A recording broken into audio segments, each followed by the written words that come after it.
Hi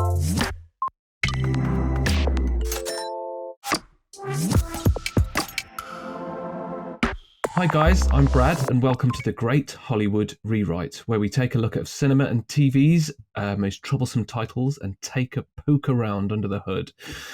We will peer into gaping plot holes, stumble through narrative missteps and scratch our heads over fuzzy logic. At the end of each episode, myself and members of our global network of writers will aim to have a new working model of the audience-chosen film or TV show, or we'll retreat with our tails between our legs and decide to leave the original incarnation as is. Either way, it's quite a lot of fun. I'm joined by John today. Hi, John. Hello. This week, our audience selected the film Prometheus from 2012, directed by Ridley Scott and written by John Spates and Jamin Lindelof. But before we get stuck into our silver vases that are filled with black goop, if you haven't done so already, check out our website, thescriptdepartment.net, for all our latest projects, including script readings from our cache of screenwriters. Also, you can follow us on social media. Hit the links in the description and subscribe to our podcast. Just search The Script Department wherever you get your podcasts for daily episodes. So, John, Prometheus. Why don't you tell me how you, because I know you're a fan of the franchise, but tell me how you came to Prometheus. Really love Alien, love aliens, love all things to do with the franchise, really. Go check out our videos on our video discussions on that on YouTube. I was really excited about Prometheus. I saw it on opening day in Ireland, and loved every second of it. I was giddy with joy watching that opening scene of the engineer sacrificing himself to, create life on what we thought was Earth, and then realized it wasn't later on when Ridley Scott explained everything. Blah blah blah. I had such a blast with it, and then I was on social media and I was like, praising the film, and I was getting so much hate from people, just and from people who I thought who I was friends with, saying, "Are you crazy? This is like the worst film ever made." Blah blah blah. And then I remember Seth MacFarlane made a big joke about it at the Oscars, like, what the hell was that film about and all that. And I really felt like I was the dumbest person on the planet. When you're only one who seems to get the joke, you feel like you're the stupidest person in the room. Yeah. And that's, I felt like I was like, but it was so obvious, and I got that, and no one else seemed to. So I don't know, maybe I saw a different movie to everybody else, but I love Prometheus. I really do. I completely understand the issues that people have with it. I do think it could be clearer every now and again, but I don't think there's anything wrong with asking your audience to work a little bit as well. So I don't know. What was your experience with it? I had very similar experience. Like, was it 20 years main franchise wise since there was a film around about, and I remember it being really pushed, and 2012 was when advertising campaigns really became quite immersive, and I remember there was loads of they had the TED Talk and all that kind of stuff come out, and they had all these platforms, you had to enter codes, and it was so, and you could get into these different levels of information about the film. It was so immersive. I was so excited.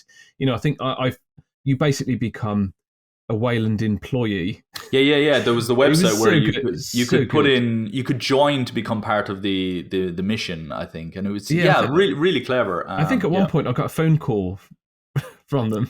Really? Because you put some recorded phone call and you have to act on it. It was so good. Yeah. So I was really excited. I'm a massive fan of the franchise. Similarly to you, I loved it. I saw it on opening day in the IMAX, and that blew me to pieces. Like, that was so much fun. There were a few niggling things at the time, but I kind of let that go because it was such a spectacle and I enjoyed it so much. I was so happy to see another Ridley Scott Alien film. I was like, this is it. And then I think afterwards, before I got on social media, I started to get a few little things going, oh, well, why did that happen? And why did they act in that way? And I was trying to look for solutions. I mean, I think some of the solutions are supposed to be in the next film and the film after, which is currently on hold. But it wasn't designed as a standalone film, which I think is where some of the issues arise, because they are questions to be answered. But really, I think it was a little bit loose. It was definitely written by the guy who wrote Lost. Yeah. And it definitely has that. Like I hadn't seen Lost at that point, and then when I saw Lost a few years later, I remember thinking, yeah, I see it. I see the connections here. I see the Yeah. parallels in the style of writing and the kind of the. I know John Spates had a hand in the writing as well, but it definitely felt like Lindelof had his kind of mystery box Yeah. fascination kind of plugged into this. Totally. I mean, there's loads of conversation about Lost at the moment with people now watching it for the first time, or with someone who's seen it before and they're watching it the second time, and the experience is very different now. It's streamed because you can binge it all. You can binge all of it, and you haven't got to wait so long for the next thing. So you're like, oh my god, they're going to go inside the hatch. What do the numbers mean? And then you just find out. There are some things you never found out in Lost, but I think without having that carrot dangled for a whole week, or sometimes the season break, it's easier to palate some of those, the mysteries that are just kind of hinted and then maybe not even talked about. The island was just magic. Spoiler, it was just magic. I think you've just pissed off a lot of people right there. But we're not editing that out. But but I think Prometheus suffers from that same thing where it's almost like they were like, oh yeah, we'll this will be explored in episode 2, and this will be explored in episode 3, or part 2 or part 3, and we don't get that with alien films or Predator films or any films like that. It's self-contained, it's wrapped up in one film, and you're not watching Alien, I think, to get puzzles or to get active questions that linger way after the film has ended, and I don't think you mentioned the marketing campaign. I was in love with this marketing campaign. I love the YouTube snippets of Elizabeth Shaw trying to get Peter Whalen's attention. I love the TED Talk. Like I was obsessed with TED Talks at that time. Yeah. And he comes out with this, and it was the banner, the TED logo, and I thought, oh my god, it's TED. Like this is a thing, and it's Guy Pearce doing this, giving this really villainous kind of talk about how he's gonna change the future and all that, and it was just really captivating. But then I remember talking to people on social media then when I was having all these kind of in-depth discussions and with people trying to defend the movie, and they were saying, well, why is Guy Pearce an elderly man? Why didn't they just cast an older actor? Like, why not just cast Christopher Plummer or something like that, if that's the idea?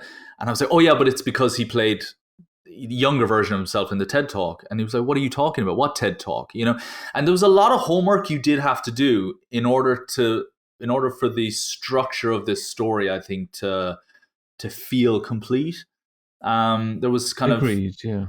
So yeah, I do think definitely it was this thing where it was almost like an episode of a TV series. And if you hadn't watched the previous stuff, you might have felt a bit like, why is that person look the way they do, or why, So exactly, anyway, I think there were a number of things that leaned on ambiguity a bit too hard. Like either you may have needed to experience other parts of the franchise, which most people will have done who went to see that film on opening day, but also there is a level of, I don't know. Normally, if there's like a faith strand or a similar strand of belief that falls in the faith category, I believe because I want to. There's at least something that follows that through. Otherwise, it feels a bit flimsy and a bit floppy, and that also affects the way the characters are characterized. Like both of those things sort of go hand in hand. So I think some of the issues that we'll go on to discuss come from underdeveloped characters, the decisions they make, and also like the ambiguity of the story. It was launched as a film that's going to give us answers to the franchise, like the origin of the xenomorph and also us, and it didn't really. It kind of touched on them, but it needed to ram those home for it to work, I think. But I mean, like I say, it was amazing. It was totally amazing, but it's just there were questions that it left that felt like they should have been answered within the film. But you mentioned there, questions that we wanted answers to. I think that's how Ridley Scott was approaching this. People want to know how the xenomorph came to be. People want to know where we came from, blah, blah. I don't think these are questions, though, that are posed in the movies.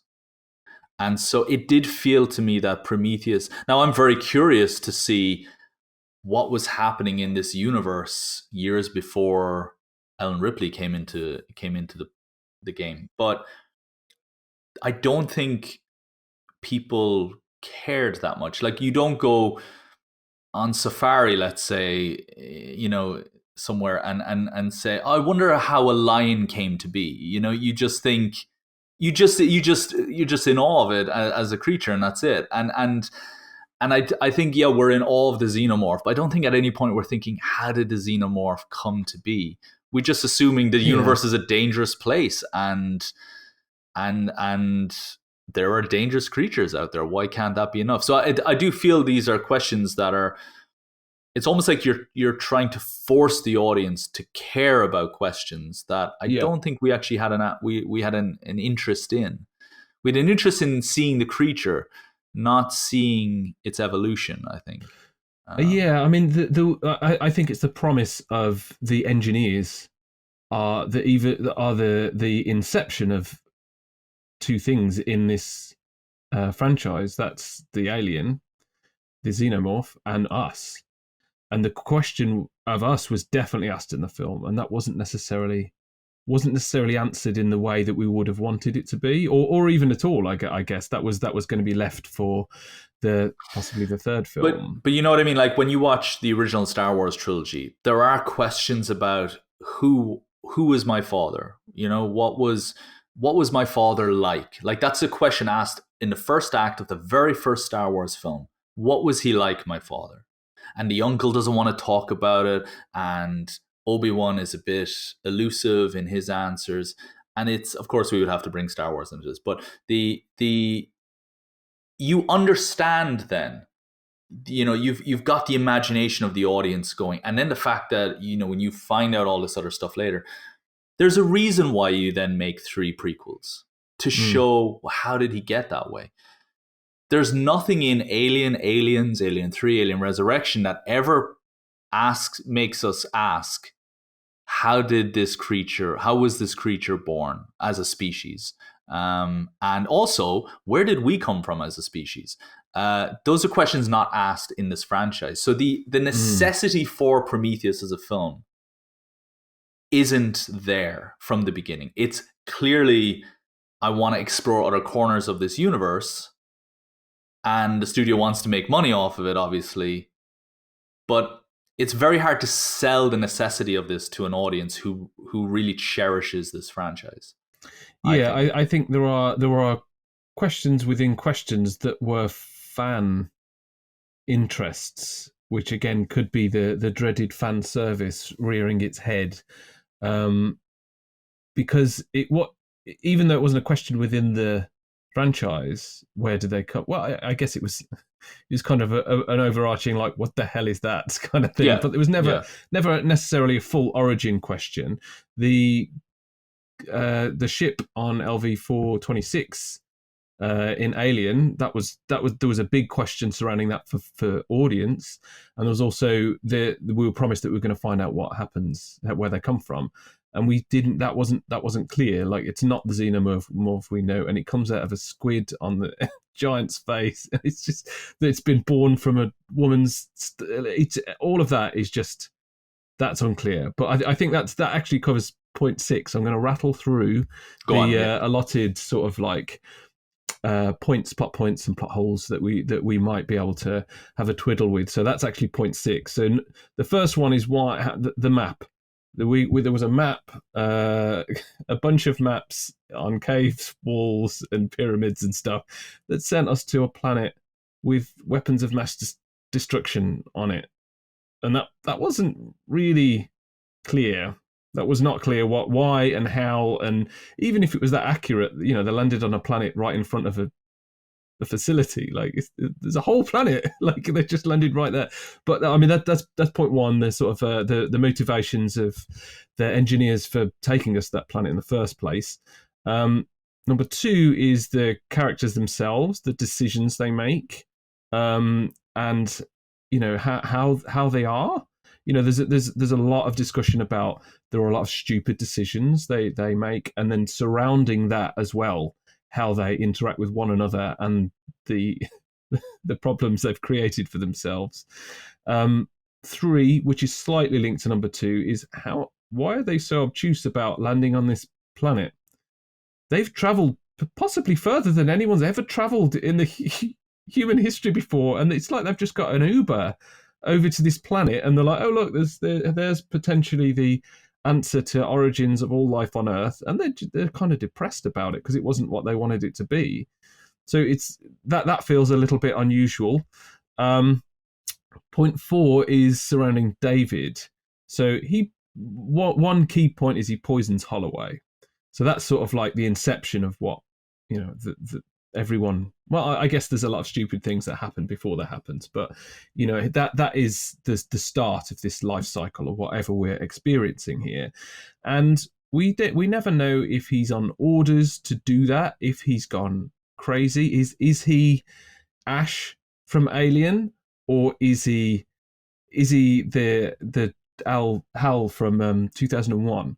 Like, what is he? Is he malfunctioning or not? Like, we don't entirely understand that. The motivations of David, who's kind of the key antagonist in this. Number five is the black goo. Like, what is it? Like, why does it affect people so differently? It seems really chaotic. Like, as a weapon, as a biological weapon, which we're led to believe it is, we don't necessarily know what it is and why it works. We don't need to know the science of it, but we need to know what it does to people to make it be scary, rather than it does anything. that was a bit jarring. And then the point six is the unanswered questions, or even the unasked questions about the xenomorphs' origin and our origin. So if we go back to point one, which is I guess it's the inciting incident straight away of finding these cave maps, and we discover that Shaw and Holloway have been hunting for them for a long time, and they're getting Wayland cash to find these because they believe that it's the origin of mankind, and Wayland obviously believes that there's going to be the fountain of youth at the end somehow to keep him alive. But these pictures of giants pointing towards the stars, which are they're obviously a star system, which is how it turns into a map. But why are they sending us to that planet? That planet is a military installation filled with the devices they were going to kill humanity with. And it's like, well, why is it there? That for me, that doesn't make too much sense. What did you think of that bit? I never thought of that until I think that comes into my mind as I'm watching it, but I always forget about that point after the film's over or after they've landed there or whatever. Once you kind of realize what it is. I think in the moment I got so caught up in the adventure of watching the movie first time, that the adventure in the story, that I never really asked that question. But this does feel like that's a symptom of rewriting or of the story evolving, that, the purpose of how they find the destination and what the destination is probably went through independent rewrites as time went on, maybe, or the destination itself. Maybe it was meant to be a kind of their home world that's been decimated and there's only a few kind of places left, maybe originally. And you could kind of imagine we've created this life. If life ever gets so intelligent, maybe we'll leave them clues so they can find us. And if they're that advanced, they'll come and introduce themselves to us, or something, or come home, as it were, but it doesn't, you're right. It doesn't make sense if it's a military outpost. I guess you could maybe frame it as you were our greatest experiment. I've always looked at the whole idea of what the engineers were doing as we were we were creating weapons. Mm. And let's not kid ourselves, we are the deadliest threat to our own planet. Yes. And so there's a lovely kind of message in there about how if we were created by somebody with purpose, it's arguable that maybe we were created to be a weapon of sorts. And so maybe you want that weapon to come back to a weapons facility so that you can experiment on it or something. I don't know, millions of years later. But again, it's so long-term thinking that it's not really credible after a while, as a scheme. So yeah, it is an issue. What the solution to that is, I don't know. Without seriously rewriting the whole thing. Yeah, well, for me, I mean, if it's a thing you need to get to, like I a lot of these points, I think I keep looking back at Ridley Scott's first or inception of the franchise. So it's the simplicity of what they're doing. So when they're on the Nostromo, they're in space. They're on the way home. They get woken up because there's a blip coming from a planet. They need to check it out. Easy. Yeah, it's very. Yeah. There's a few worries from the characters, which is a great way that they get characterized. They're worried about how much they're going to get paid for the extra time. And it's like, oh, brilliant. We're learning things about these guys just when they're like on the way to this, even the first bit of the film. And it's that for me, that is like perfectly balanced. But this becomes really complicated because the things they're finding are throughout human history. So that these things of the engineers have potentially been visiting over thousands and thousands of years, up until relatively recently, like 1,000 years ago, I think. And it's just like that complicates it for me, because why are they showing them it feels like they should be showing them where the homeland is. Yeah. But they're not. They're showing them where this military facility is. And we know it's not the homeland because another film, Alien Covenant, David goes to their homeland. And it's like, well, what is it? It's not LV-426. It's not their homeland. It's a military outpost. And for me, I like the idea that there are paintings of these guys and there's history of them visiting, but not necessarily that it's the map to where they're going. Yeah, and I think the problem here is it's the idea that there's a map at all. It raises too many questions. I think if we're doing our rewrite, then I think it needs to go. The idea of there being a map. I think at that point, with that kind of space travel technology, the ability to create an android like David, it's realistic that they have space satellites, space telescopes that are so powerful that they can identify habitable planets or something, right? I know that's what Alien Covenant ultimately was doing. They were going to a habitable planet, but to form a colony. But they hadn't written that yet, and I think you could have easily done the I think actually, yeah, you could have just done the whole we're on our way to start a colony and we identify this this outpost and we're going to investigate. And I know it might be too similar to Alien, but it's the whole kind of prequel remake kind of, or sequel remake kind of thing trend nowadays, isn't it?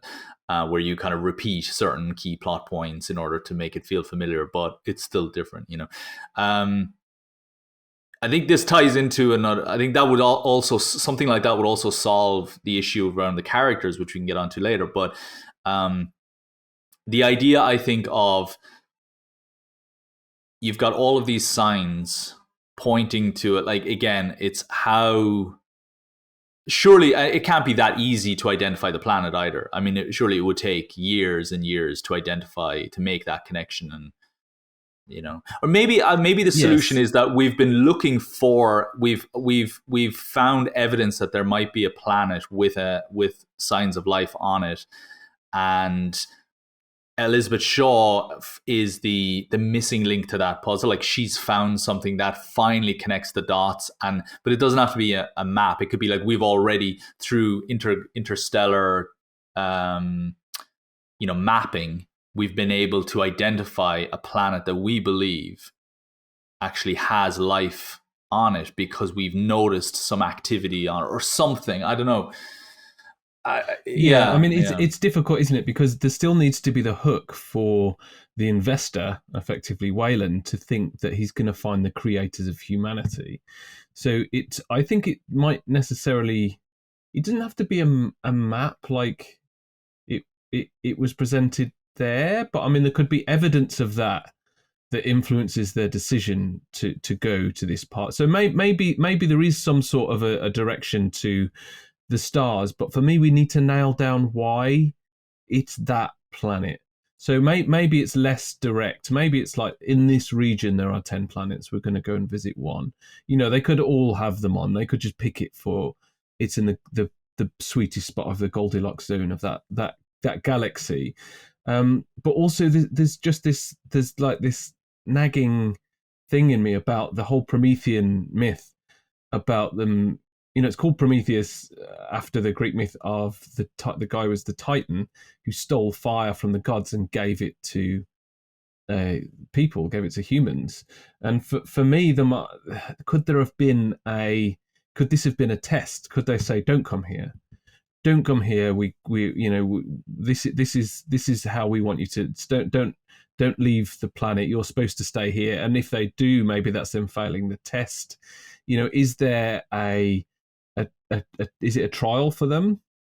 Sort of like first contact kind of thing. Oh no, you did it wrong. We're going to kill you all now. Is there, for me, there still needs to be the hook of their origin of humanity, but the map to the military facility doesn't necessarily work. I mean, does it have to be a military planet? Like you say, can it just be the homeland? And that's what it's like now. Why couldn't, if you want to do the military facility, let's say for production design reasons or something, I don't know. Again, I always try and think like, what do the studios want here? Like, because, imagine there's always these stipulations or there's always these logistical limitations, maybe, that kind of contrive these sort of story points. You could do something where it's a trap, where, it's this mess, Wayland, with all his technology, received this message years ago. And he has spent his whole life obsessing over this message. He's kept it secret. They intercepted a transmission, and it turns out it's a trap. And it's, and Elizabeth Shaw is the one person who has this crazy theory. And now Wayland, he's finally cracked the puzzle, and he comes to Shaw and says, "I'm prepared. We can make history, you and I." And it can almost be something like that. And you don't have to get too caught up in the whole how did you get the message, where was it, blah blah blah. It can just simply be, I'm organizing a mission, are you in? And it's a plot contrivance that's been done in countless movies, so it has proven effectiveness, I guess. But the other thing then is you can have the corporate secrecy. Like, one of the great things about Aliens is that, the corporate weasel, I can never remember his name, Burke, he's not painting the full picture of why they're there. Ash isn't painting the full picture as to why they're there. And you can have this thing of everyone's trusting Wayland, but Wayland has his own agenda. And it's the birth of the whole kind of corporate, it's almost like, if this is an origin story, this is the origin of how the corporation became so untrustworthy as well. I don't know. I feel like something like that would that could simplify it way down. And then it turns out it didn't say come to us; it said stay away. I don't know. It said die. Yeah. But I like that idea that it's a trap, because if you imagine we're an experiment of these engineers, and there's an end date to when this experiment ends, and it will self-destruct, which is us going to that planet. They're pretty smart guys. They will have been able to put this into our society if they're visiting now and again. Yeah. And the idea that our hubris as a society, or the corporation's hubris, I know that's still humanity, but the hubris of society, we need to go and visit our maker.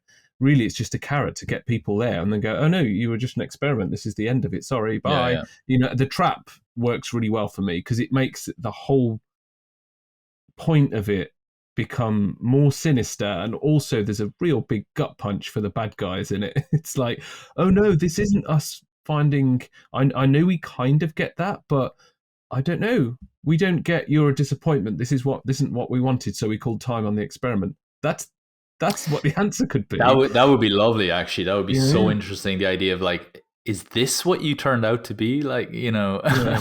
my Yeah, they're like, great grandson or grandfather sacrificed himself so that you could be, and this is what you turned out to be like. Yeah.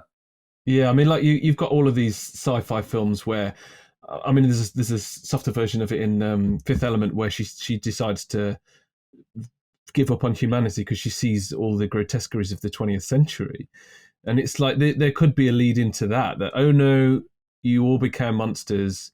The last thing we left you was this trap. Goodbye. Yeah.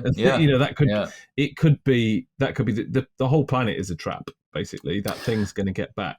There is the moment at the end of the film where the engineer sets a course for Earth, and then everyone's panicking, and Elizabeth Shaw's like, "We got to stop it," and it is a bit shoehorned in, this idea of having, now we've got to save Earth as well. By it's not just about survival; it's we've got to save Earth, and it's a bit shoehorned in, but it would link it would link nicely into that idea, I think, of we came here because we brought you here because we wanted to infect you with something, send you back, and then wipe out your society, and okay, you guys are on to us, we're just going to go and destroy your planet now directly, or something like that. And it would just, again, it all lines up, something Well, I think like that. Yeah. There's even a little bit extra as far as the timeline's concerned, which kind of ties into, do you know Fermi's paradox?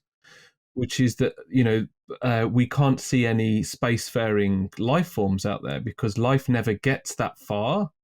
It always collapses, society collapses, and everyone dies, which is kind of depressing before we get advanced, whether it's climate change or nuclear holocaust or whatever. That happens, so societies just don't get into space. So maybe that's the ticking clock set by the engineers. It's like, as soon as they can get here, they're going to come. And as soon as they're advanced enough, they're a threat to the galaxy. So they will then self-destruct. As soon as they become advanced enough to travel this far, when they become a threat, that is it. That will be game over. But I totally believe that Lindelof and Ridley Scott have had those conversations, and John Spates as well, have had those conversations about, these types of ideas of civilization and where it goes. And I do think that there is a real level of intelligence that went into the design of this story, of the ideas of this story. It's just a question of how clear it became. Like, I've talked about Tenet with Asim on another video that we did, and I have so much respect for Chris Nolan's intelligence and attention to detail and the way he thinks through ideas. And so when I see a film like Tenet that has moments that don't quite make sense, I'm assuming that had to have been the kind of the sacrifice in order to make those ideas work for your casual audience member. Yes. And I do think Prometheus has these amazing ideas that do suffer. Maybe even the TED Talk was done out of necessity to explain what Prometheus even refers to. Yeah. There is a kind of a cerebral quality to this film that doesn't get enough credit. Yeah. So anyway, just the concepts they cover in it, and the I guess the science that they touch upon. It's not like they've made a lot of it up. Like there are a number of things in here, like deep space travel, that they've based on scientific theory. But I think you said earlier that there's an evidence of rewriting, that some of it will get softened to a point where it doesn't necessarily come through. So if we move on to point 2 about the characters, so there are a lot of weird decisions that they make. and there are a lot of decisions that wouldn't necessarily suit who they're supposed to be. So there's a list of them. I just want to quickly talk about the first one before I reel them all off, which is Holloway taking his helmet off. So, they will have had a huge amount of training how to use the equipment, how to act on a planet in the future, in deep space, how to, make these decisions, and you just don't take your helmet off after a few minutes of being on a planet. I mean, one, because it's stupid, and two, it removes like this device that makes it feel terrifying to be there. So all of the good stuff around masks, John Hurt and his mask, or the motion trackers, or the cameras showing what they can see and the grainy footage, all of that kind of stuff adds to this fear, and they just take it off and it's gone. And it's sort of, again, they've got an Uber over there. It wasn't a really big deal going over there. They're on this planet, and now they're taking the heads off, and they go, the hats off, and they go, it's fine. And they get heavily infected with a biological agent, and it's like they would have known that. So Holloway's the first one. We got Fifield, who's a map maker, getting lost, which again you can blame on him being terrified of an alien corpse, but he gets lost, right? Milburn, biologist, playing with the space cobra. Hello, pretty, and no, just don't, with your mask off as well, just oh no, he's got his mask on, hasn't he? I forget at that point. But it's just these decisions. We weren't even going to Vickers running straight ahead, left or right. I give Vickers a free pass for that. Everybody piled on this idea because Vickers, Charlize Theron's character, just runs in a straight line. But every time I watch that moment, I just think, she doesn't know where the hell this thing is, and I think it's more criminal that this thing rolls than it is that she runs in a straight line, Yeah, I mean, I think if that was the case, we shouldn't have seen it was rolling. We should have just seen a mass looming towards them. Yeah. For us to know how it was moving, you kind of think they know how it's going to move, because you're on the same level of understanding as the characters. That's the whole point, isn't it? So I think there are a lot of unusual things the characters do, and part of me thinks it's to do with the underdevelopment. So there's too many of them to do proper characterization, because maybe we could have had him playing with the snake, or maybe there was a backstory of him. He's a Steve Irwin on the planet Earth, or he's got his own show, and if it's playing with snakes in the desert, or whatever Steve Irwin used to do. But there are all these things that we didn't get to learn about them to understand why they're acting in that way, so it made it feel weird. Also, what do you think? The biggest issue I had with the characters, see, I forgive the playing with the snake, because to me that's the age-old alien trope of looking in the egg. There's a giant egg, which implies there's something big in it, because you don't have a big. I mean, if you think about, the size of a human womb, for a that will one day give birth to to perhaps a 6 foot human, one day that baby will grow into a 6 foot human. Imagine the potential for growth for something that comes out of an alien egg, a xenomorph egg, right? That thing could be like a T-Rex, right? So I'm staying away from that egg. But they all look into it, and we don't seem to care. We only seemed to care when they did an Alien Covenant. So I didn't care about him playing with the creature. I think curiosity kills the cat is a big theme in this story. The taking the helmet off, totally agree. I can rationalize that, though, in the whole idea of let's take a leap of faith. Yes. In Inception, it's let's take a leap of faith together. In Spider-Man, it's let's take a leap of faith into the Spider-Verse. It's a phrase that gets thrown around a lot. And then in this movie, where Elizabeth Shaw is driven by her faith, I can make sense of it. I totally agree with the criticism, but I can rationalize in my head to try and just get on with the film. Yeah. Well, the thing is, he didn't need to make that choice, right? He didn't. Yeah, he didn't need to. But I also think it's. To me, it's also the issue of you're paying these actors do we want to see them hidden behind a suit the whole time? I think that's part of the studio, thinking. Okay, I would chalk that down to a studio note. By the way, take the helmets off. There's some pretty people in this film. You want to see their faces and their cool haircuts. Well, it's discount Tom Hardy, isn't it? I mean, Yeah. I feel bad saying that, but here's the criticism. The big problem I have with the characters is when the briefing is happening, everybody in the room is cynical to the whole thing. Yeah, and it's like you're on this journey, and you don't care what, like, it's just like the guy, the guy who looks at the snake, Red no, who's the other guy? Sorry, the Rock, Sean Harris, Feifel. Sorry, it's Sean Harris. Yeah, Feifel. Isn't he a geologist? Isn't that? Yeah, I think. Yeah. And he's just like, I don't care at all. And it's like, I don't care why we're here. I'm just here to do my job. to stay away from money. And it's, but you're not. You're a scientist. Like a geologist is an expert in a particular aspect of how our world is formed. Surely you're interested in. Surely you should be the most giddy of all of us, because there's no guarantee we're going to meet living creatures. But one thing you can be assured of is rocks, and it's like the idea. One thing you can be assured of is geological curiosities.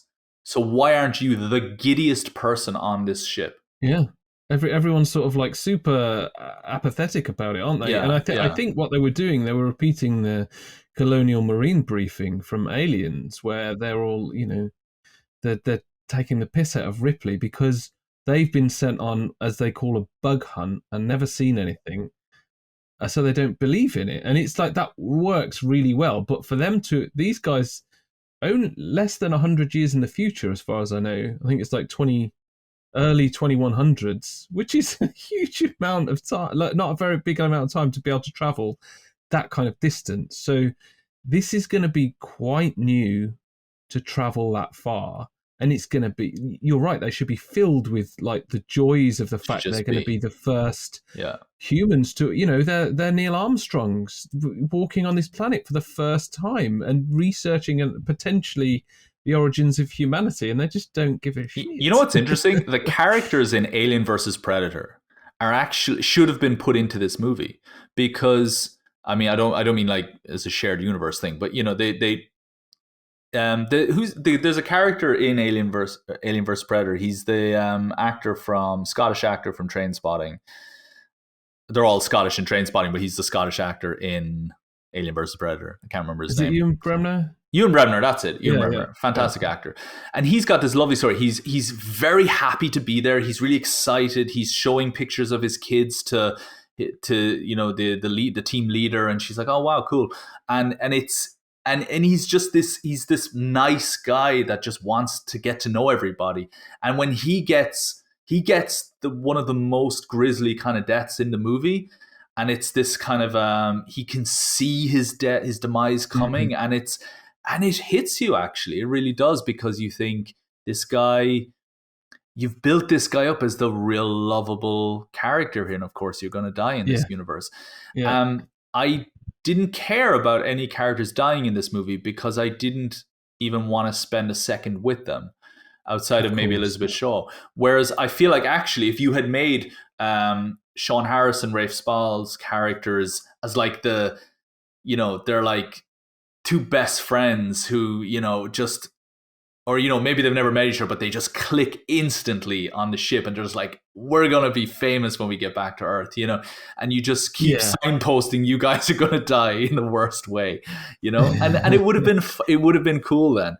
But you've just made him, it's like Sean Harris played the same character he played in Mission Impossible.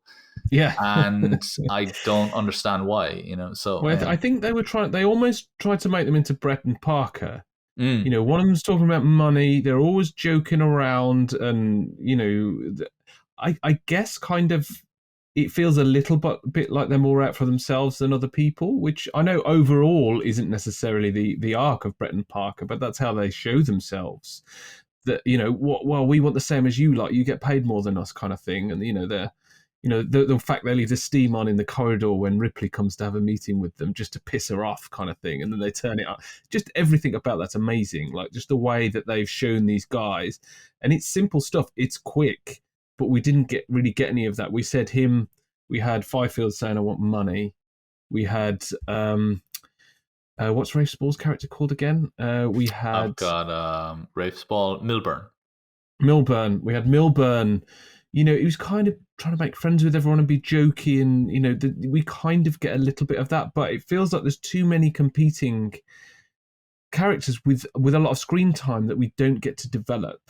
So, for example, there's all of the med staff that don't really get much development. Ford, who's played by Kate Dickie, she does a great. Ford plays a great part in that, but she doesn't. She plays the part. We don't need too much from her. She's doing that job, and there are things that we could have possibly stripped some of the attention on some of these characters, making them side characters, because they're just acting to progress the plot. They're just doing stupid stuff to progress the plot. Taking the helmet off. Everyone takes their helmet off then, and they can, they're open to infection. Great, that progresses the plot.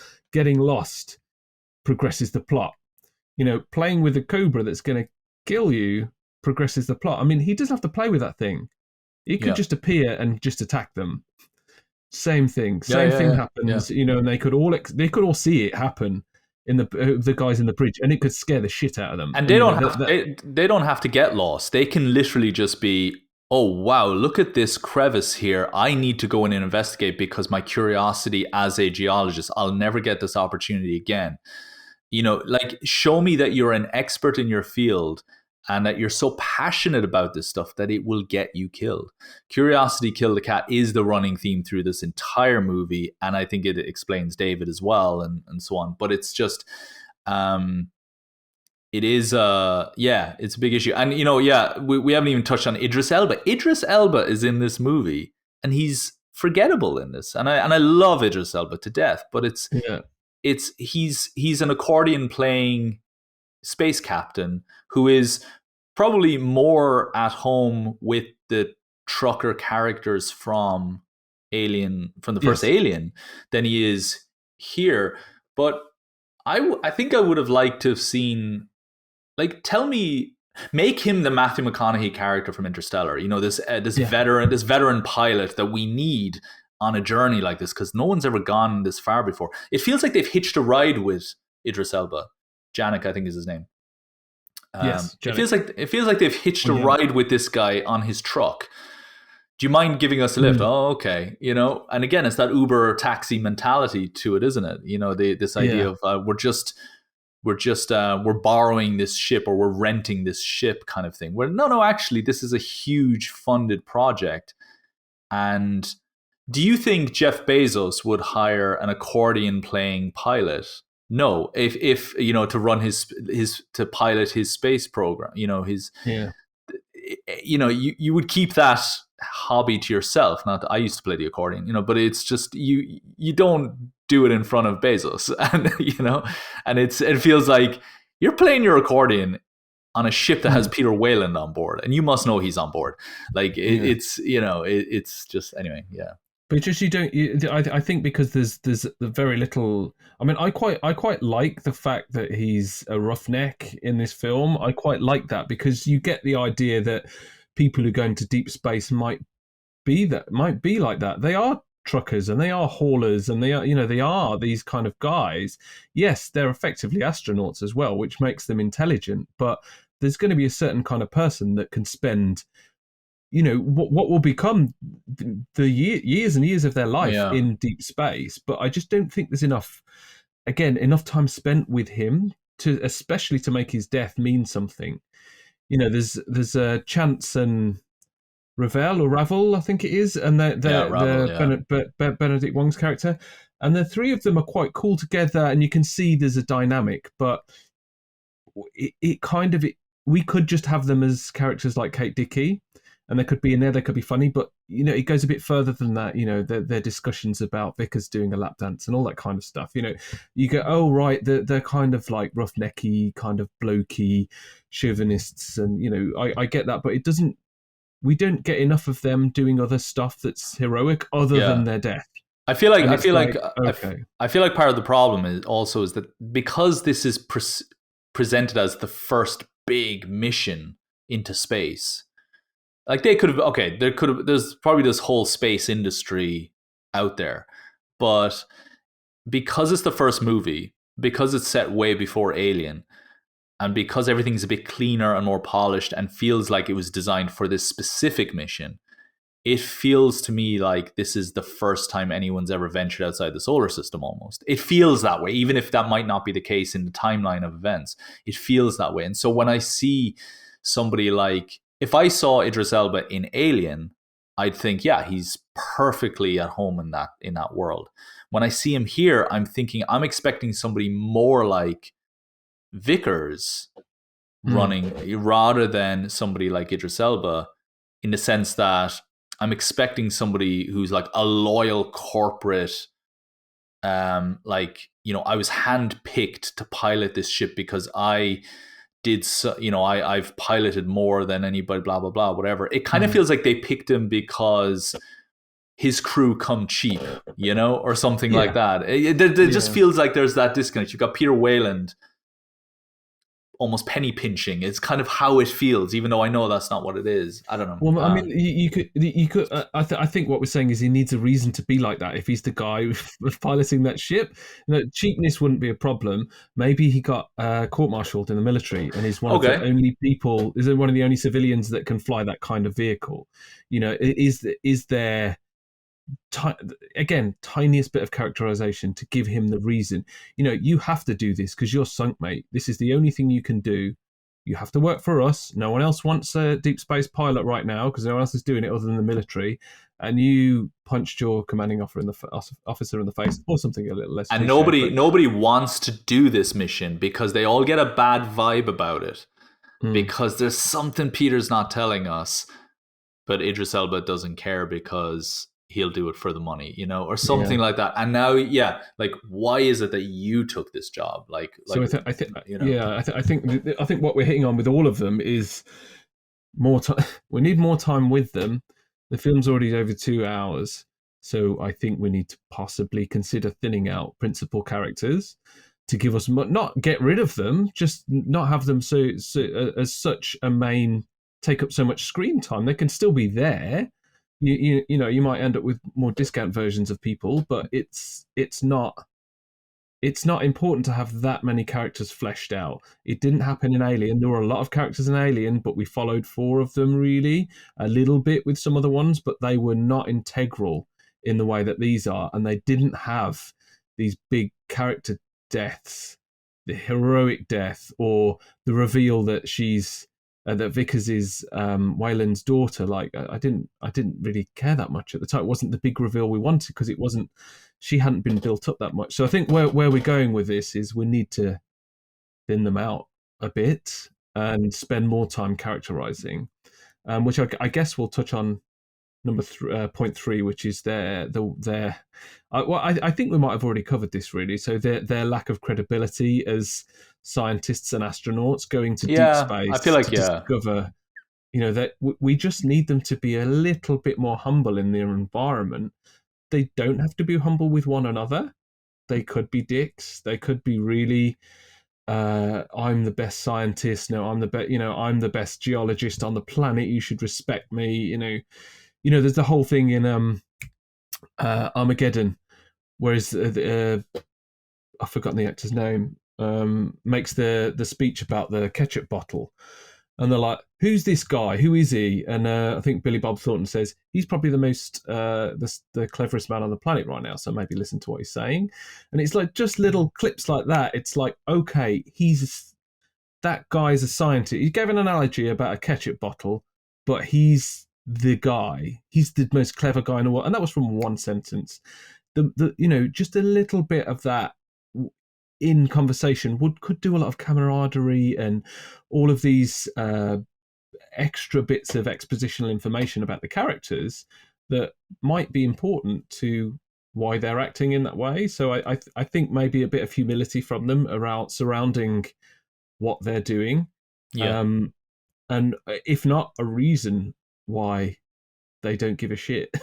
Yeah, and Holloway, he's the one I think that is the criminal in this issue, because he is so depressed, sitting at a table right before David poisons him, which will segue into David, I think. And it's just, why are you depressed? You just found proof of, and so again, if you need him to be by himself, if you need him to be alone and feeling down, it could be because, I don't know, he could have had an argument with Elizabeth Shaw. It could have been more grounded in character interaction rather than a lack of discovery or something, or I don't know. I feel also, if you want him to be the guy who is disappointed,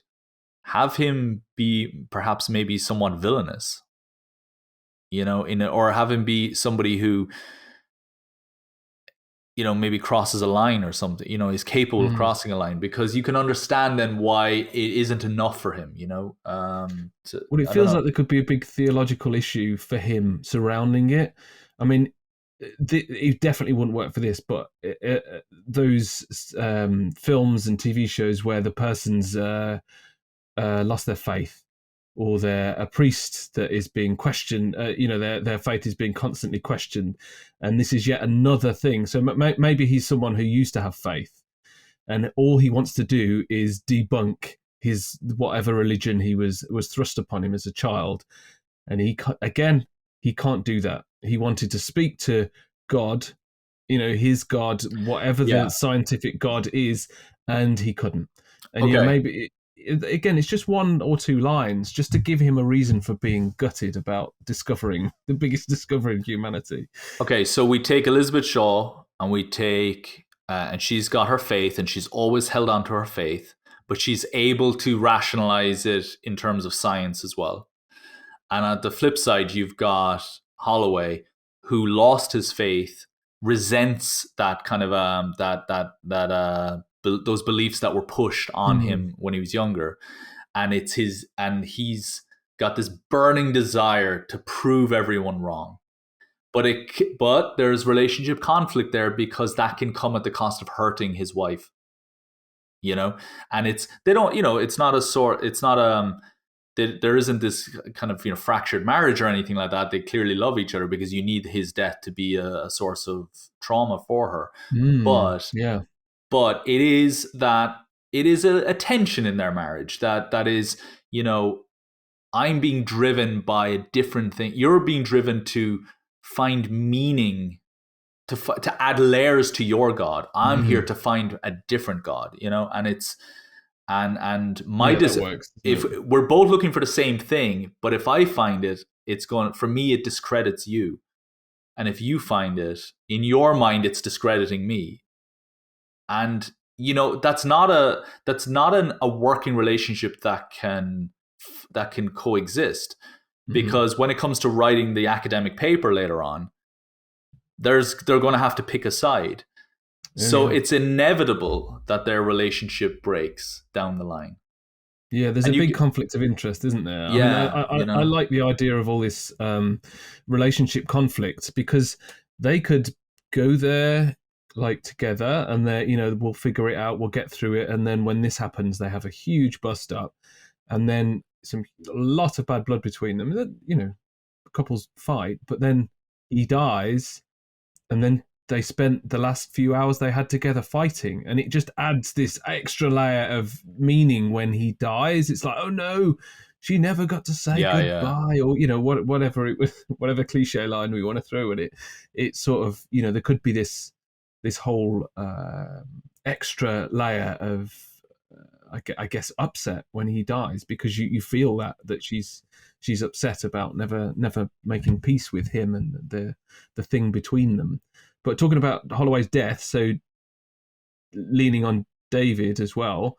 David poisons him, not even that covertly. You could have put that in. Could have put that goop in his Yeah, that could have his come drink anyway. way ages ago. I don't know why it does it right there. What have you got your finger in my drink? Oh, sorry. But yeah, so David kills Holloway effectively. But he poisons him. We don't know his motivations for that. We don't know whether he's on orders from Wayland or someone else to infect this crew. It would be weird if it was Wayland because he's on the ship. Do you know what I mean? So, Why would okay. Wayland tell him to release a biochemical weapon on his ship that he's on as a withered old man? I think It this doesn't is the make point. sense. I think this is the point where we're disagreeing now. So I've never, ever, in all the times I've seen Prometheus, had a problem with David and what he does. I've always looked at it as they did such a good job of creating a synthetic human being that he is now killing. And that is what happens. That is what we do as a species. We kill things. We are curious. We experiment on we experiment on animals that are inferior to us. We've seen it, the atrocities of the Nazis in World War II, where they did human experimentation. That is what we do as a species. We don't want to talk about it out loud, but in the darkest corners of our history, we have always prodded and poked at those that we consider to be inferior to us, whether it's other species or people, and we have tried to see what we can get away with. And to me, when I Okay, look at David, that's what I see. I see him as disagree the with that. yeah. That would be great. That he's so wants to become more human. He's Pinocchio, you know. He Yeah. longs to be a real person, and yes, maybe he's following human patterns, but he needs to say that. Yeah, He needs yeah, to yeah. explain that. Like he could do, Shaw's on the table and he's turning, and he could say, she could ask, "Why are you doing this?" And he's like, "Because I want to be like you. Like, this is Yeah, okay. Yeah. I'm becoming more human through these actions." But if that's the way it goes, he needs to explain that, because we've seen Ash malfunction and try to kill everyone because he's got an order in him that says, "What? I mean, is it a malfunction? He's got an order. He's got an order saying, get this thing back, get it back." So maybe it's the he doesn't malfunction. Maybe they just attack him and beat him up because he's trying to kill them. Is there a level of security in having the idea that he's got an order to do it, he's trying to become more human, or he's broken? Like he could be broken. Like that would really work really well. He's like, no, Yeah. I have orders to, he could have conflicting orders. I wouldn't go down the road of orders, only because I think it reduces David to just being like Siri on your phone, and I Yeah. think there's something really incredibly profound about David. Again, I don't think that Ridley Scott gets enough credit and Michael Fassbender for that character. I think David, if these films were better received, I think we would hold up David as being a character as interesting as Anthony Hopkins' Hannibal Lecter. I think so. I think you could put a montage together of David in these two films, and it would be fascinating viewing. In the same way that that scene of Hannibal and Clarice in the cell, is so fascinating to watch. I genuinely think there is something really marvelous about the way that character was written and created. I totally get the point that people didn't fully understand what was happening with David, but I don't. And yeah, a line of dialogue, it would perfectly explain that.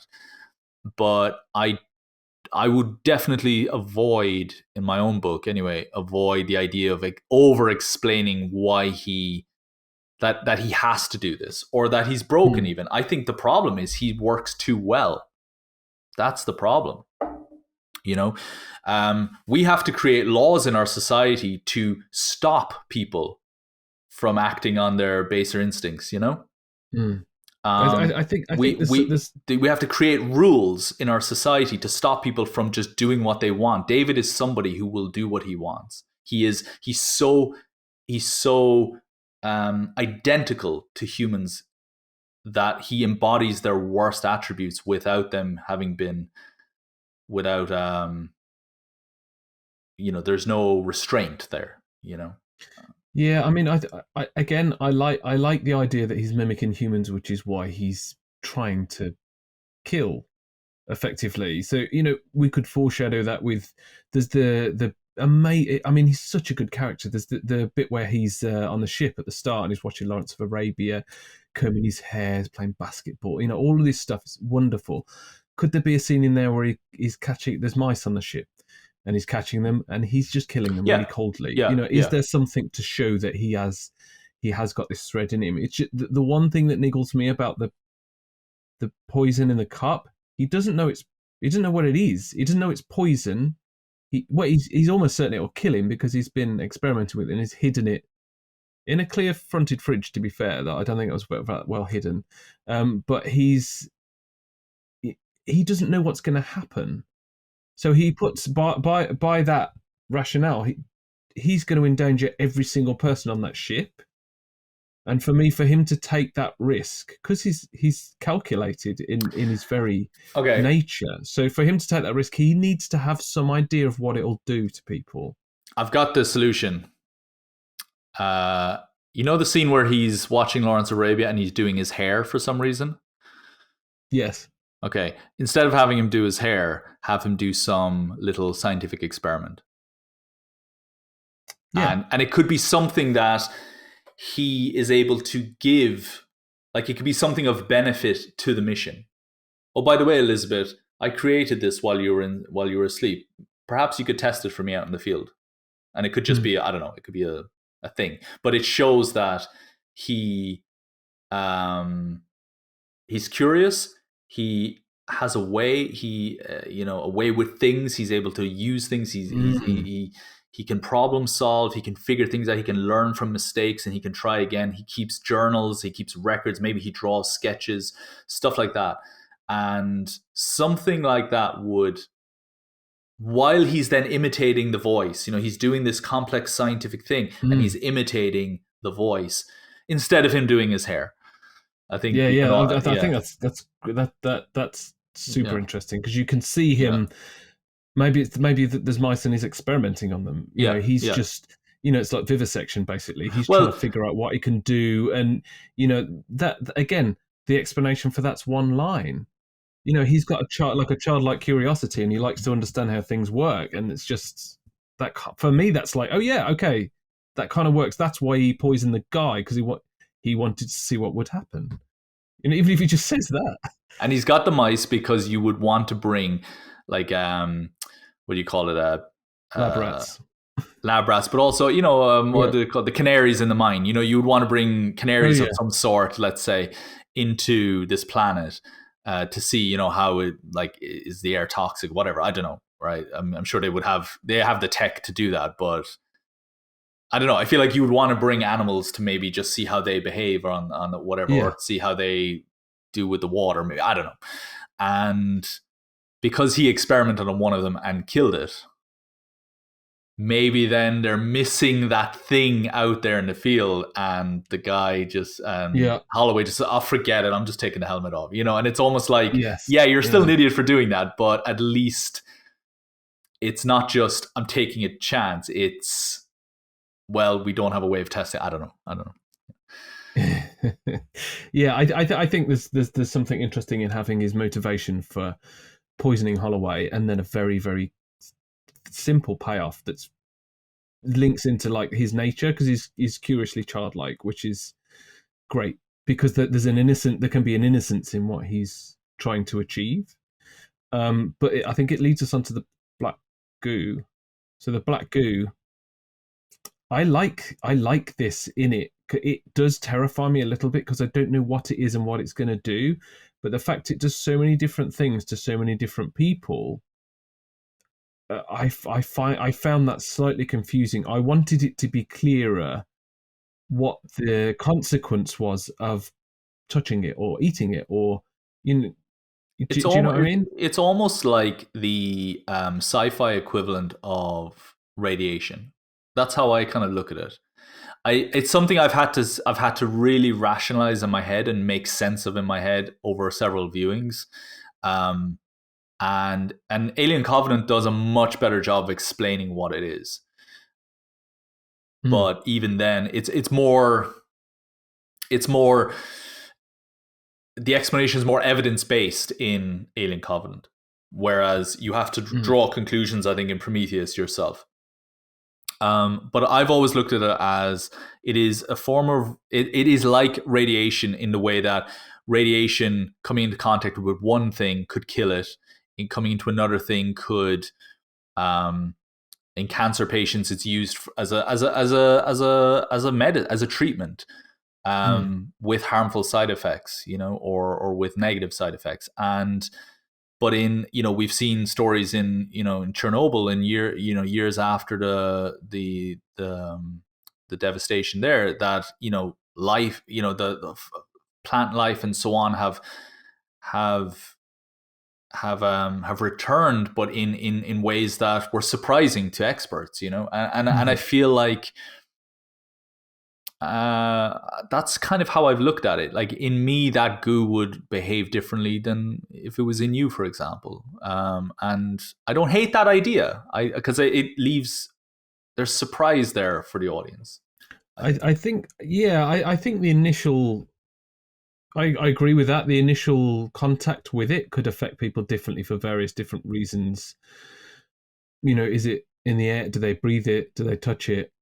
But then the life cycle of it becomes very tenuous for me. The fact that, so I've forgotten the Tom Hardy guy's name. The Holloway. Holloway. So he ingests it, and it affects him differently than it's affecting Fifield. Fair enough, but then he has sex and then gets someone pregnant with an alien baby in their womb, and then that becomes like an octopus face hugger to then go on the face of an engineer to That's then ac- make a xenomorph. And it's like, but how, why? that's actually very in keeping though with the alien, the way it works, the xenomorph works, because in Alien 3, I think it's either a cow or a dog, I can't remember. It's a dog. It's a dog. It's a dog. A xenomorph comes out of the dog and it becomes a quadruped. And Yes. so there is the argument that in this universe, that the xenomorph, or the creature, if this creature is descended from the goo, let's say, Mm. it takes the form, or its evolution is affected by the people who've it's come in contact along the way. So in the sense of, like, if the idea of the face hugger is to implant an egg in somebody, then that squid you see at the end is the first incarnation of the face hugger, Hmm. or an incarnation of the face hugger, because it came from a carrier, let's say, that has reproductive capabilities and so on and so forth. I don't know, Yeah. that's kind of So, how I looked at it, is that there is a it's almost like this weird randomness of events leads to the birth of the first face hugger. so that, yes, that could make sense, but it's not Yeah, it's not clear. clear. It's not clear. No. So for me, like, if it's that's going to be it, this random series of events does this, it could make it work better in a way, because yes, I get that this goo can affect people and do all these things, but just the convoluted nature of how we're all expecting a xenomorph to appear at some point, and just the way it happens, because this is a prequel, we've got prior knowledge. Yeah. It could it could be a little bit too convoluted and confusing. The brilliance of what happens in the original films is egg makes facehugger, facehugger implants an egg inside of them. Alien bursts out, and then it's either a soldier or it's a queen, and it lays more eggs. And it's like life cycle done, and Mm. you get it. But there isn't a life cycle to what's happening here. This is like a biological experiment. Fine, if it's a biological experiment, we should have evidence of that, even if it's just one screen drifting around David, and it's like a graph of different species next to the canister equals, and then a different weird thing that's come out. Do you know, just something that shows that there is a weird thing going on here, that it's normal, this is okay. So there's a moment where I think Sean Harris's character, he's like almost like a zombie character at one point, and then Yes. and he's got like, he like crawls up the wall or something like that, and then yeah, you've got the snake version and all that, so clearly you've got a selection of different monsters, let's say, on display in this movie, right?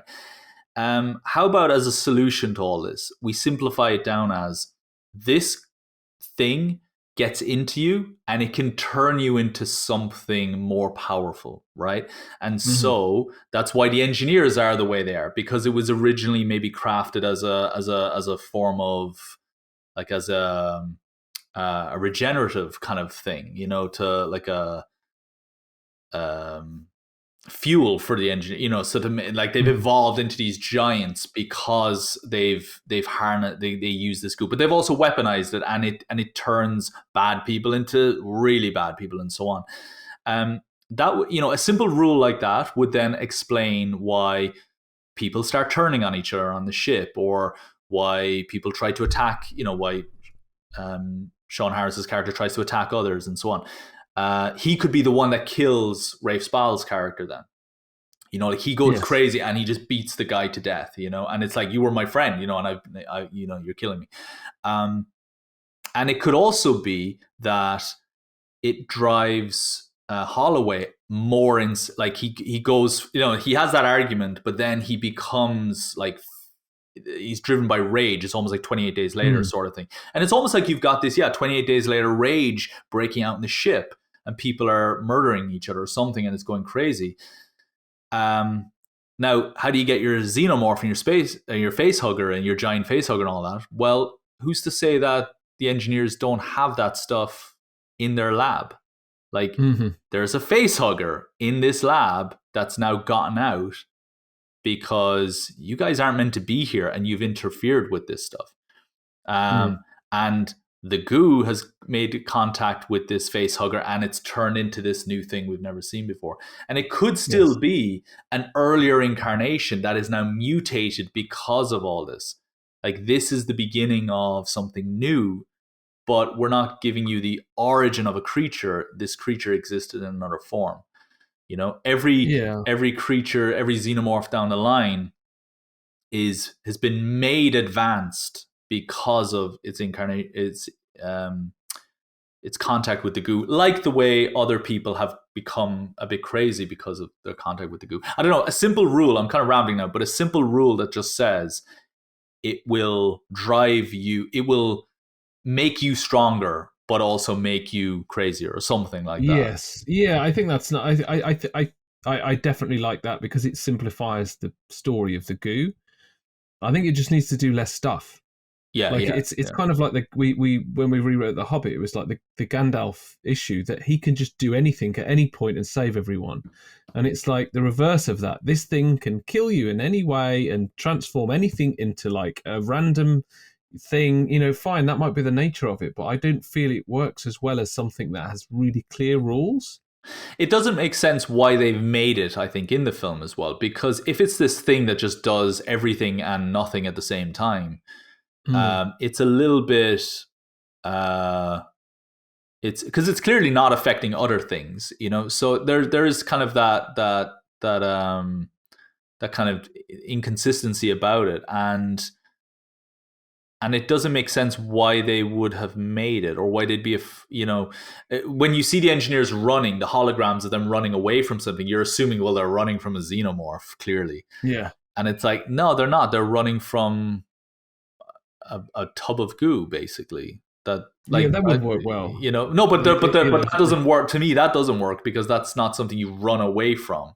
no, the Oh xenomorphs would work well. yeah. They Yeah, should, yeah, the yeah, xenomorphs. and it could be that actually they go down and they see this lab, and there's a big ancient crack in the glass, and it's well, this something got out of here, 1,000 years ago, and it ran after, But the other thing as well Yeah, is the xenomorphs do exist in this world. I think this is the stuff that drives people mad. Is there's a big, amazing kind of the Geiger. Geiger inspired plaque on the wall, mural on the wall or whatever it is of what's clearly a xenomorph. Yeah, And so, yeah, you got to give the people what they want. I'm sorry, Ridley. and plus, I think so. You're saying about the life cycle, and it's the first face hugger and all this kind of stuff, and it's like, well, how much interaction do you think? How much influence the facehuggers had from this interaction on this planet from LV-426? So there are thousands of eggs, human.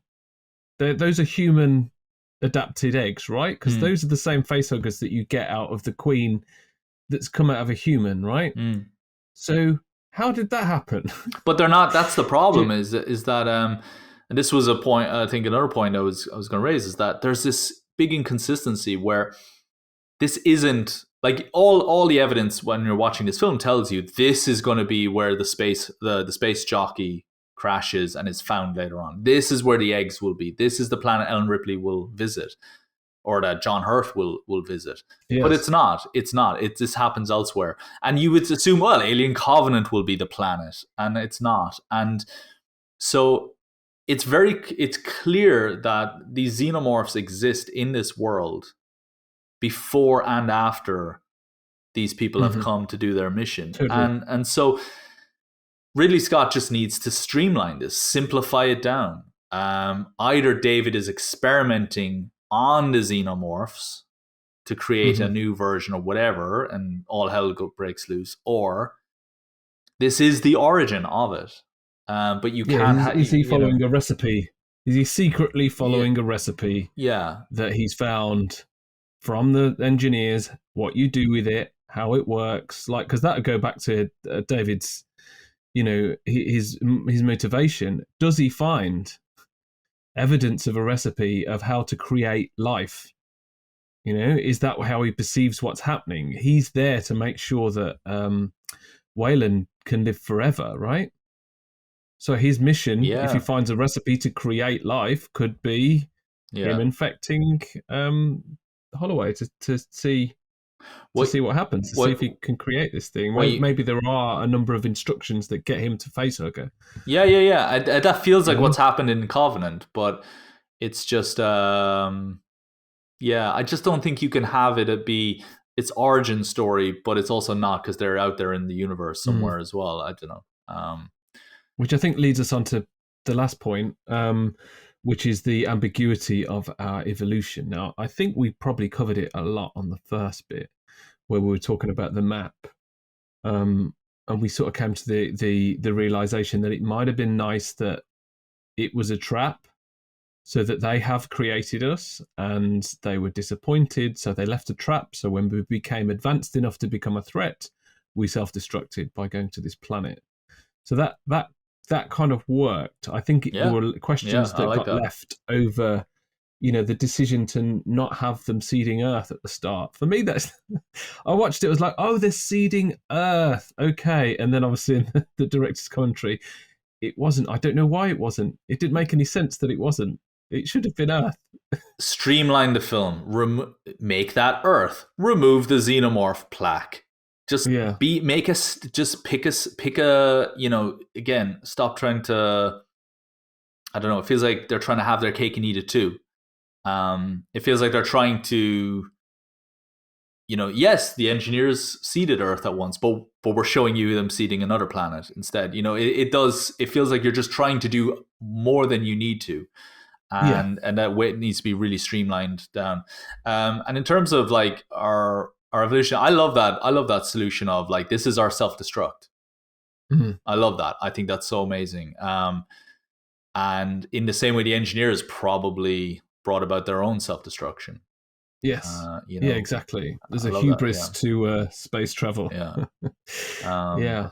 yeah. I love that. I So think that's such a novel solution, actually, to explaining a lot in this movie, and you can still maintain that degree, that kind of cerebral quality that this film does have, which I love it for.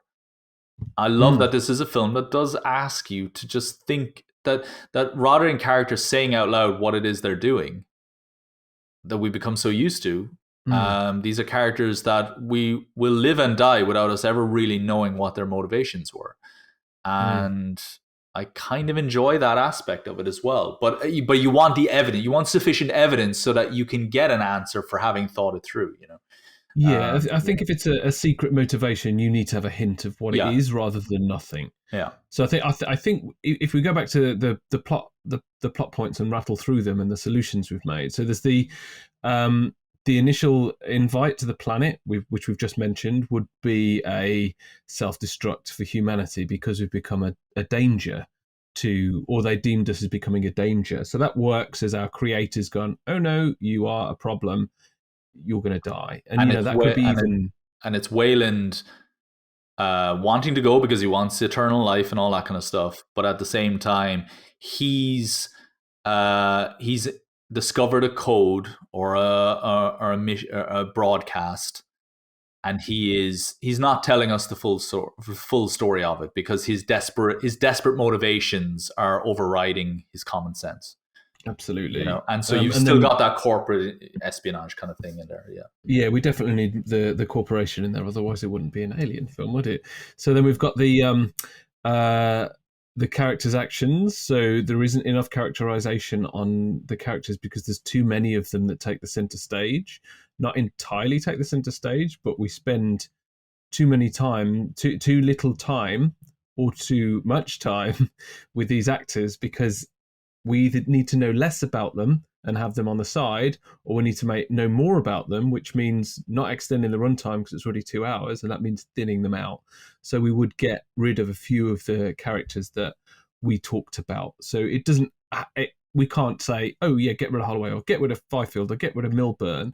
But I think as you go through, you can shrink them down, you can make them less important to the plot, and therefore they're not going to be trying to progress the plot by making coincidental decisions that might get the... And also make them giddy about being there, because it can explain some of their irrational behavior then.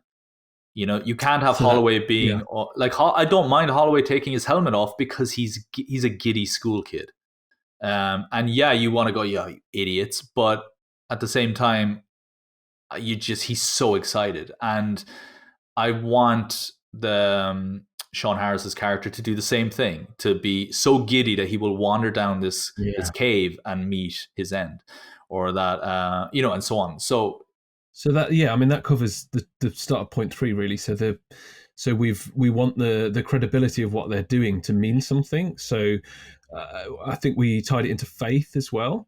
So if Holloway's lost his faith and he's hell bent on proving the fact that these are the physical, not spiritual beings that created us, he will have a belief system that yes, they've made this planet breathable because they are our living gods and all this kind of stuff.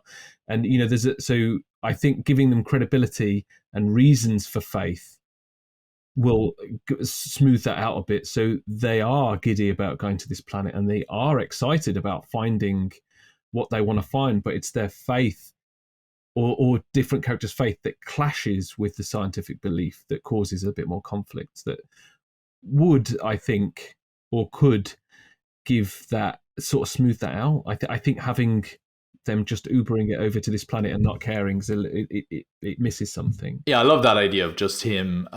You can have the faith conflict as well with Elizabeth Shaw, but I love the idea that faith is what makes him take his helmet off. I love it. A different type of faith. It's just absolutely.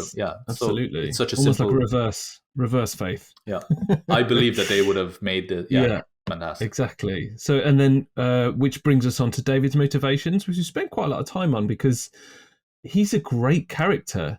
He's a really, really good character, if not the best. Well, he is the best character in this whole thing, as far as I'm concerned. So it's kind of like the reasons he poisoned Holloway, we could bring in this curiosity that he's trying to become more human.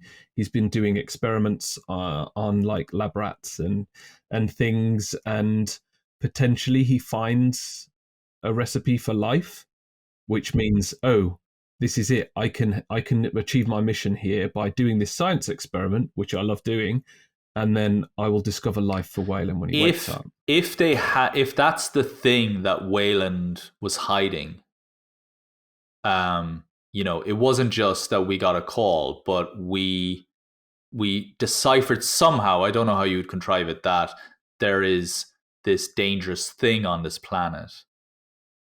But David, or maybe, we got a glimpse of, we managed to get a small bit of it, and we were like, this is what David was able to do, or this is what our scientists were able to achieve with just this tiny thing. This is a planet where this stuff was made, like, nice, yeah. And then suddenly David's got something to be working on while they're doing this giant, year-long journey or whatever. And so when they get to the planet, he's already knowledgeable. And he's watching. It's kind of like the Burke motivation, right? Yeah. So he's trying to. There's an ulterior motive surrounding gaining the technology and the advantage from this alien biological weapon. Mm-hmm. Yeah. No, I agree. Great. Yeah. So then we go to we've kind of wrapped it up already, but the ambiguity of our evolution just needs tidying up. Yes, it was Earth. Yes, they made us. Yes, it's self-destruct because we became too advanced, and tidy up the alien origin, because it's half there and the questions don't get answered, potentially because it was leaning towards 3 films, which makes the standalone thing not really work. So either get rid of the alien plaque, or we figure out a cleaner way of getting a xenomorph by the end of this film.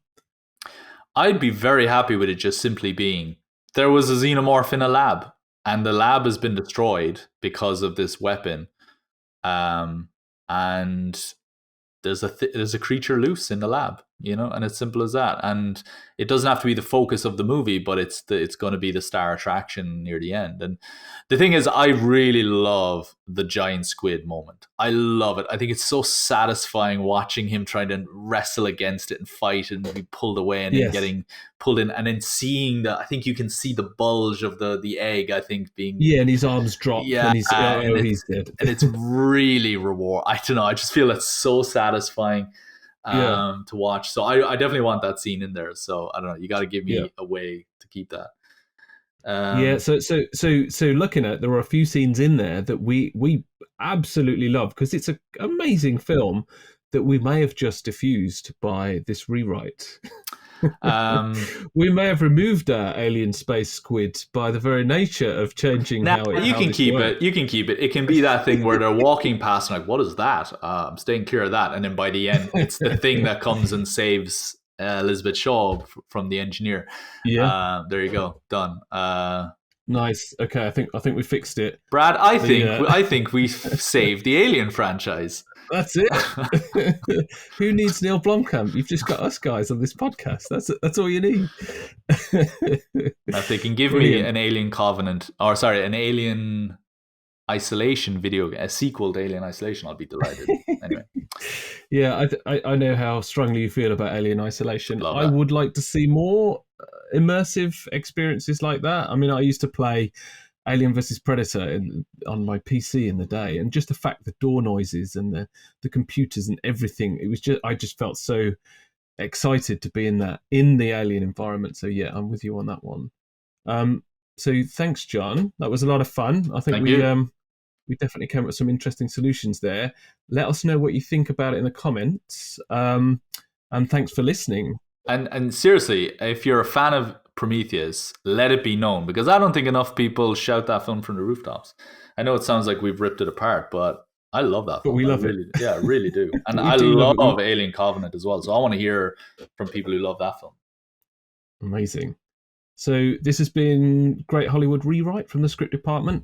Please check out the website at scriptdepartment.net for more conversations like this. Take a look at our social media. The links are in the description. Find us wherever you get your podcasts. Just search for The Script Department and subscribe to the YouTube channel. And if you've got any ideas for what film or TV you'd like us to take a look at next week, just hit us up in the comments or message us directly. We look forward to hearing some of your suggestions. Nice one.